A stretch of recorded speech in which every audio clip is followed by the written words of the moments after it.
열왕기상 4장입니다. 열왕기상 4장 29절에서 34절까지의 말씀입니다. 우리 함께 같이 읽도록 하겠습니다. 하나님이 솔로몬에게 지혜와 총명을 심히 많이 주시고 또 넓은 마음을 주시되 바닷가에 모래같이 하시니 솔로몬의 지혜가 동쪽 모든 사람의 지혜와 애굽의 모든 지혜보다 뛰어난지라. 그는 모든 사람보다 지혜로워서 예스라 사람 에단과 마올의 아들 헤만과 갈골과 다르다보다 나음으로 그의 이름이 사방 모든 나라에 들렸더라. 그가 잠언 3000가지를 말하였고 그의 노래는 1005편이며 그가 또 초목에 대하여 말하되 레바논의 백향목으로부터 담에 나는 우술초까지 하고 그가 또 짐승과 새와 기어다니는 것과 물고기에 대하여 말한지라. 사람들이 솔로몬의 지혜를 들으러 왔으니 이는 그의 지혜의 소문을 들은 천하 모든 왕들이 보낸 자들이더라. 아멘. 오늘 본문의 말씀을 통해서 솔로몬의 지혜라는 제목으로 함께 은혜 나누고자 합니다. 오늘 본문의 말씀 30절에 보니까 솔로몬의 지혜가 동쪽 모든 사람의 지혜와 애굽의 모든 지혜보다 뛰어난지라 라고 말씀하고 있습니다. 이스라엘을 중심으로 해서 동쪽은 요단 동편의 경계를 넘어서는 이방 지역을 의미합니다.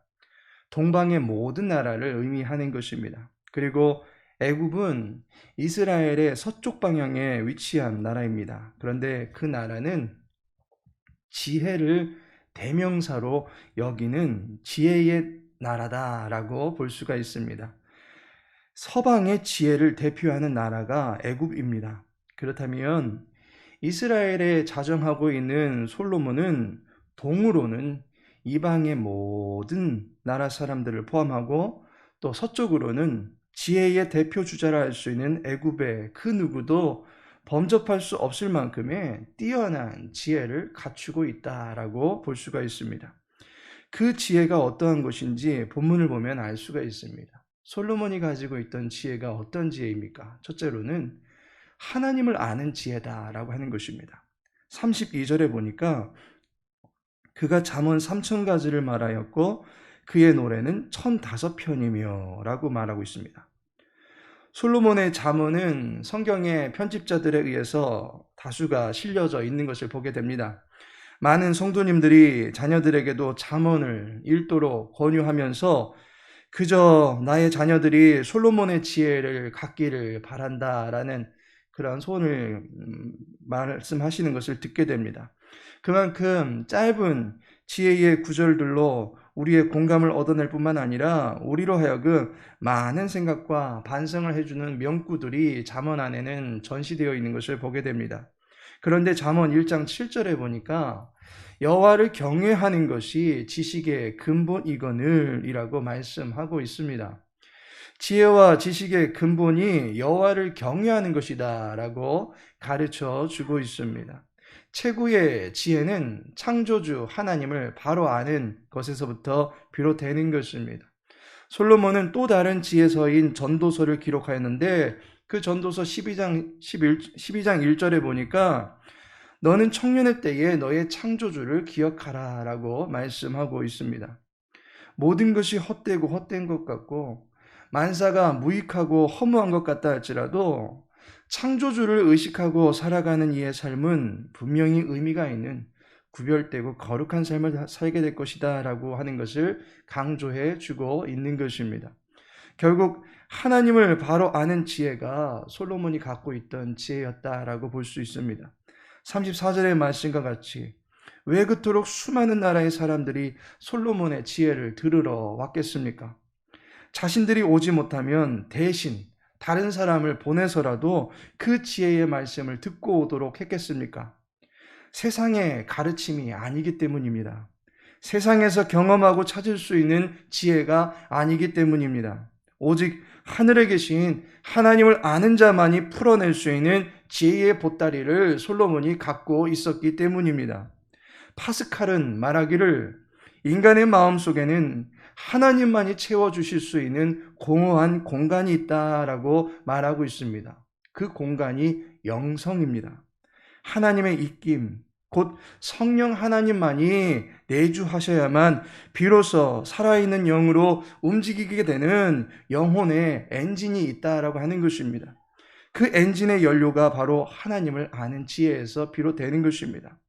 영적인 존재라 할 수 있는 인간들은 내면의 목마름을 해소하기 위해서 저마다의 종교성을 나타내고 있습니다. 그토록 솔로몬의 지혜를 듣고자 했다라고 하는 것을 보면 결코 인간의 이러한 종교성과 무관하지 않은 현상이다라고 볼 수 있습니다. 신을 만나고 싶어하는 인간, 초월적인 지혜의 근원을 보고 싶은 본성이 인간 안에는 내재해 있는 것입니다. 그것을 솔로몬이 전해주는 지혜의 잠언을 통해서 만족이 되었던 것입니다. 이와 같이 솔로몬은 하나님을 바로 아는 지혜를 갖추고 있었습니다. 그리고 노래 중에 노래라고 알려진 아가를 보면 왕과 한 여인의 사랑을 통해서 하나님께서 이스라엘을 얼마나 사랑하고 계시는지를 보여주고 있습니다. 이를 통해서 신약의 빛으로 볼 때에 그리스도께서 교회를 얼마나 사랑하는지라고 하는 것을 우리들에게 교훈해 주고 있는 것을 알게 됩니다. 솔로몬은 이스라엘을 향한 하나님의 마음을 느끼고 깨닫고 분별하고 판단하고 이해할 수 있는 신적인 통찰력을 지니고 있었던 것을 보게 됩니다. 두 번째로 솔로몬이 가지고 있었던 지혜는 하나님의 사역을 아는 지혜입니다. 하나님이 어떻게 일하시는지를 아는 지혜를 그가 갖추고 있었다라고 하는 것입니다. 하나님께서 무슨 일을 하시는 분인지를 솔로몬은 잘 알고 있었습니다. 하나님은 죽어있는 신이 아닙니다. 하나님은 전설 속에 등장하는 허구가 아닙니다. 하나님은 살아계시고 지금도 역사하시며 일하시는 분임을 솔로몬은 그의 모든 삶 속에서 보고 있었던 것입니다. 그리고 그것을 그는 자연의 모든 만물을 통해서 더 직접적으로 깨닫게 되었습니다. 계속적으로 운행하고 순환되어지는 자연의 이치를 보면서 깨닫게 됩니다. 33절에 보니까 그가 또 초목에 대하여 말하되 레바논의 백향목으로부터 밤에 나는 우슬초까지 하고 그가 또 짐승과 새와 기어다니는 것과 물고기에 대하여 말한지라 라고 말하고 있습니다. 초목이 나옵니다. 레바논의 백향목부터 담에 나는 우슬초라고 말하고 있습니다. 레바논의 백향목은 해발 1500m 이상에서 곱게 뻗어 자라는 거대한 나무를 가리킵니다. 그리고 우슬초는 흔히 볼 수 있는 풀입니다. 그렇다면 솔로몬은 가장 높은 곳에 있는 거대한 창조물에서부터 담벼락에 붙어서 아무렇게나 자라고 있는 듯한 작은 풀에 이르기까지 하나님의 심오한 손길을 보고 있는 것입니다. 또한 짐승과 새와 기어다니는 것과 물고기 등의 동물 등에 대해서도 말할 수 있었습니다. 나무와 풀, 그리고 짐승과 새, 물고기가 등장하고 있는 이 구절을 통해서 우리는 세상을 창조하신 하나님을 만날 수 있게 됩니다. 에덴이라고 하는 동산을 두시고 아담에게 그 땅을 다스리게 하셨을 때에 그곳에 있는 모든 것들을 보면서 아담은 그것들의 이름을 지어줬던 것을 보게 됩니다. 아담이 갓난아이가 아니었다라고 하는 것은 그가 하나님께서 창조하신 모든 것들을 보면서 이름을 지어주었다라고 하는 것을 보면 알 수가 있습니다. 더욱이 모든 창조물들의 독특한 특성들을 관찰하고 예리하고 섬세한 통찰력을 가지고 그것들의 이름을 지어줄 수 있을 만큼 아담이 갖고 있던 지혜 역시도 하나님 보시기에 심히 보기 좋으셨던 인간이 가지고 있던 지혜였다라고 하는 것을 보게 됩니다. 솔로몬은 이러한 아담을 연상케 만듭니다. 자연의 모든 것들에 대해서 말할 수가 있습니다. 하나님께서 만들어 놓으신 작품들을 하나하나 관찰하고 묘사하고 분석하고 기억할 수 있는 지혜가 있었던 것입니다. 하나님께서 다스리시고 통치하시는 모든 것을 볼 줄 아는 예리한 통찰력을 솔로몬은 가지고 있었다라고 하는 것을 보게 됩니다. 하나님께서 사랑하시는 성도 여러분, 솔로몬의 지혜를 보니까 우리가 흔히 생각하는 지혜하고는 거리가 있어 보입니다. 우리는 수학 100점 맞고 영어 100점 맞고 하는 식의 수제를 가리켜서 지혜가 있다라고 말하곤 합니다. 그래서 우리 아이들을 위해서 기도할 때 솔로몬과 같은 지혜를 달라고 하는 이유가 무엇입니까? 시험 잘 볼 수 있게 해달라는 것 아니겠습니까? 그런데 진정한 지혜는 창조주와의 관계에서 얻는 통찰력이다라고 하는 것을 보게 됩니다. 하나님을 바로 아는 것이고 하나님의 살아계심과 역사하심을 민감하게 감지해낼 수 있는 눈을 갖는 것이 지혜를 갖추는 것입니다. 우리 아이들이 창조주 하나님을 아는 사람이 될 수 있는 거룩한 은혜를 구하시길 바랍니다.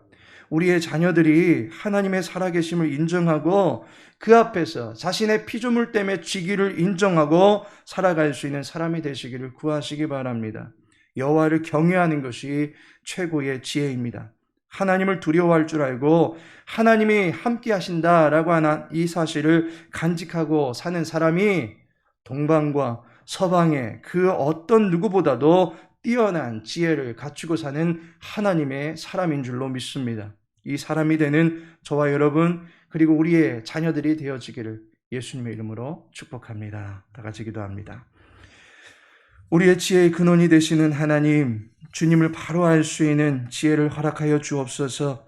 세상이 가르치는 처세술과 철학과 변론들과 학문을 배우는 일에 발빠르게 대처하지만 하나님의 말씀 앞에 서는 것은 게으르고 나태해지는 우리들을 용서하여 주옵소서. 우리의 심령의 골수를 찔러 쪼개며 우리의 깊은 것까지도 감찰할 수 있는 주님의 눈과 마음을 갖고 살아갈 수 있도록 도와주옵소서. 그로 인하여 하나님의 마음으로 교회를 바라보고 이웃을 바라보며 세상을 살아갈 수 있는 지혜로운 주님의 백성을 될 수 있도록 도와주옵소서. 주의 교회를 아버지의 말씀으로 채워주사 모든 성도들의 심성이 주의 말씀으로 무장되고 진리로 자유를 누리게 하여 주옵소서. 우리의 자녀들에게 솔로몬과 같은 지혜를 주시되 여호와를 경외하는 탄탄한 믿음 가운데 세워질 수 있도록 도와주옵소서. 육체의 질곡 가운데 있는 환우들이 회복의 소망을 갖고 일어설 수 있게 하시고 그들의 영혼이 범사에 잘되고 온 육체가 강건하여지기를 바라면서 온 교회가 함께 기도할 때에 역사가 일어날 수 있도록 도와주옵소서. 한 주간도 하나님의 영광을 제일로 삼고 살아온 성도님들을 축복하여 주시고 저들의 삶이 잘되고 또한 형통케 되는 은혜가 넘치게 하여 주옵소서. 모든 삶을 주님께 의탁하며 예수님의 이름으로 기도합니다.